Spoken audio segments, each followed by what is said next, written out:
Dictation number 5. Start. It seems to me that there are three principal ways in which we can learn to do things or to understand things: looking, reading, or hearing. Full stop. We can watch things done by other people and copy their movements and actions. Full stop. This is the way in which we learn when we are very young. Full stop. Babies and all young animals, of course, are very quick to copy the acts of their mothers, and in this way they learn a very great amount in a remarkably short time. Full stop. We continue throughout our lives to learn in this way, for we are always seeing others do certain things in certain ways and then making some attempt to carry out like acts ourselves. Full stop.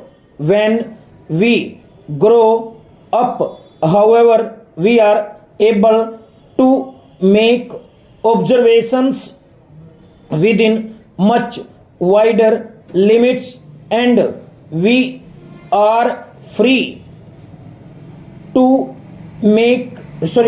learn great numbers of things simply by watching. Full stop. Not only can we see the life going on round about us, but we have also brought right into the home the moving picture and the TV set. Full stop. There is perhaps no more interesting and successful method of learning about other countries than to watch moving pictures that have been taken in those places. Full stop. Most of us find it much easier to remember what we have seen than to remember what we have read in a book or have been told. Full stop. Even a very good writer telling us of scenes and doings in far off lands cannot bring to our minds so clear a picture of those countries as can a quite short moving picture. Full stop. That is why many schools use both TV and the moving picture in the course of instruction in subjects as different from one another as history and science. Full stop. In such subjects, mere reading is not enough to give a complete picture of the material under consideration. Full stop.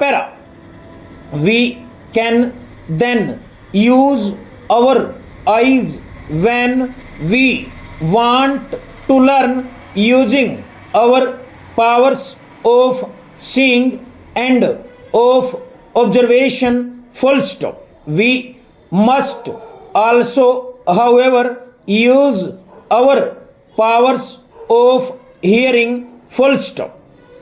To most of us, this is a difficult way of learning, and we have often to work quite hard to master the art of learning through hearing, full stop. An exception is, of course, the subject of languages, for clearly there is no better way to learn a language than to hear other people speaking it, full stop.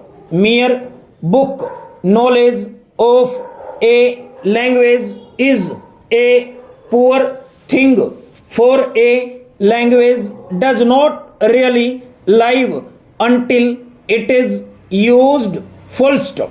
When, however, more difficult, full stop, we have to learn first to pay attention, full stop. How often does a teacher say pay attention, please, full stop?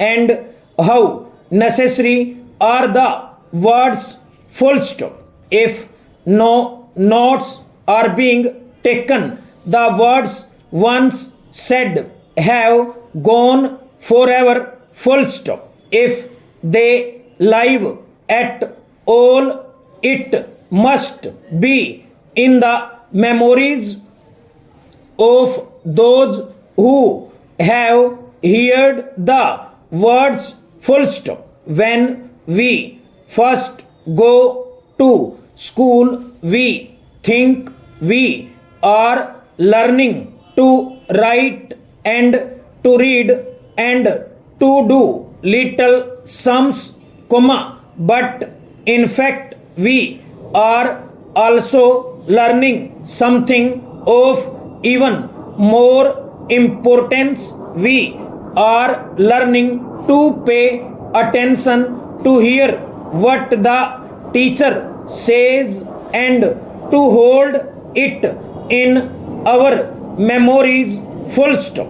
The person who is able to pay attention is a much better learner than the person whose mind is always going off into other fields of thought, even though the two people may have equally good minds in other respects, full stop.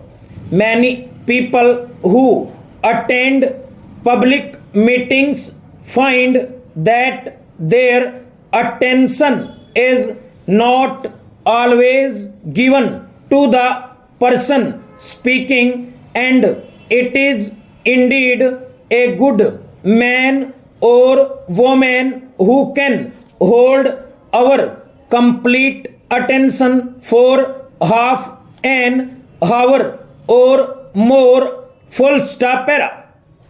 It is probably true that most people learn most things most easily through reading, full stop. They can read the material they wish to learn and can read it again many times if they so desire, full stop. They can memorize the written word with a reasonable degree of ace and can usually master a far larger amount of material in this way in a given time than would be possible by any other method, full stop. Seeing, comma, reading and hearing all play their part in our complete development as we grow into men and women, full stop.